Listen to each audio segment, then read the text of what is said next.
안녕하세요. AM성형외과 조현규 원장입니다. 오늘은 눈매 교정술에 대해서 심도 있게 말씀드리도록 하겠습니다.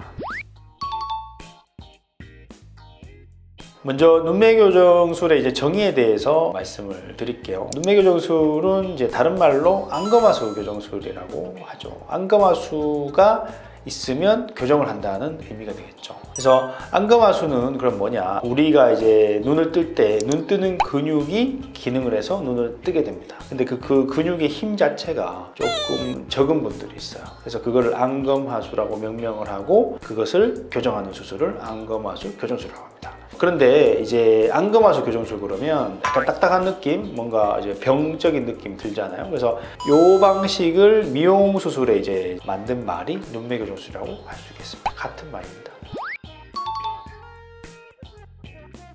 절개 방식, 비절개 방식 두 가지 방식으로 할 수 있는데 좀 확실한 눈 뜨는 근육의 개선을 위해서는 절개 방식이 추천이 되죠. 약하게 어느 정도 살짝을 원한다면 비절개 방식으로 할 수 있으나 여러 가지 장기적인 측면, 그 다음에 확실한 교정을 위해서는 절개 방식이 좀 더 추천이 되죠.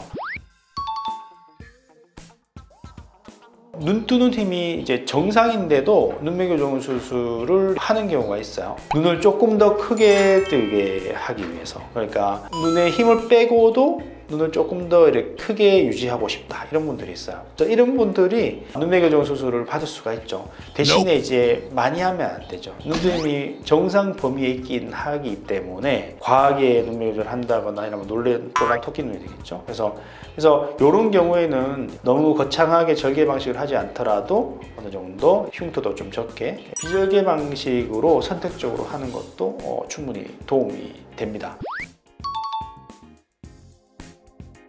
눈치 수술 같은 경우에는 기존 쌍꺼풀의 유착이나 흉사를 다 풀어주고 새롭게 조립을 해 나가야 되겠죠.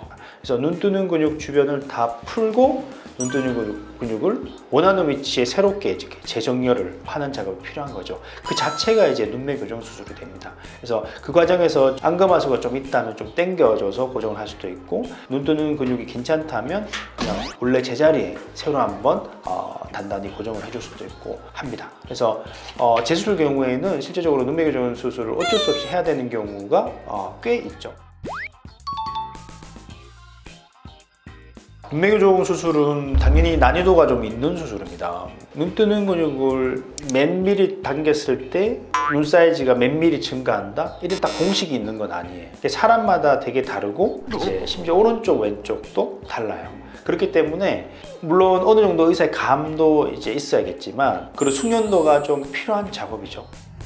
눈매 교정 수술은 어려운 수술입니다. 하지만 수술이 결과가 좋을 때 환자뿐만 아니라 우리 시행을 하는 의사들도 아주 만족도가 좋은, 보람을 느끼는 그런 술기 중에 하나입니다. 그 이유는 눈매 교정 수술은 미적인 측면뿐만 아니라 기능적인 측면도 개선시켜주는 수술 방법이기 때문입니다. 그렇기 때문에 경험이 어느 정도 있는 의사분들한테 수술을 받는 게 좋겠죠. 그리고 제일 중요한 건 내 상태를 정확히 알아야 돼요. 그렇기 때문에 정확한 상담을 통해서 나의 상태를 정확히 인지하는 과정이 중요하다고 할 수 있겠습니다.